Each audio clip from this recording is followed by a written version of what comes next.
नमस्कार मंडळी. तर मी करतेय बोंबीलचा रस्सा, म्हणजे सुक्या बोंबलांचा रस्सा.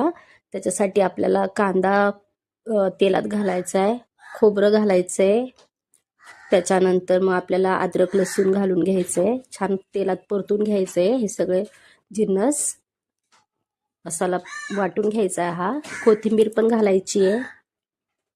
छान हलवल्यानंतर मग थोडंसं कांदा असा गुलाबी झाल्यानंतर तर टोमॅटो पण घातलाय बघा. टोमॅटो घातलाय.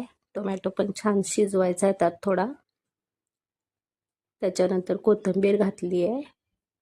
कोथिंबीर पण छान अशी मऊसूत होऊ द्यायची आहे.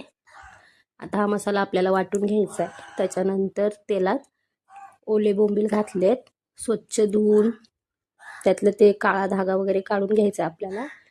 त्यात हळद आणि मीठ घातलंय बोंबीलमध्ये. आणि आता मस्त असे कुरकुरीत फ्राय करून घ्यायचे. छान असं कुरकुरीत झाले पाहिजे. आता तेलात मसाला घातलाय जो आपण वाटून घेतलेला. आता कांदा मसाला वगैरे घालायचा आहे, धना पावडर. आता हे छान मसाले घालून मिक्स करायचे आणि तेल सुटेपर्यंत छान शिजू द्यायचा हा मसाला आपल्याला.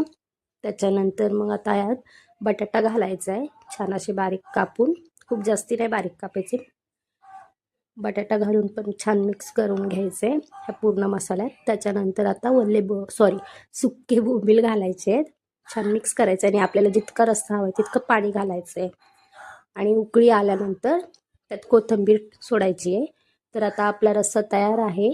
तर प्लीज लाईक, शेअर आणि सबस्क्राईब.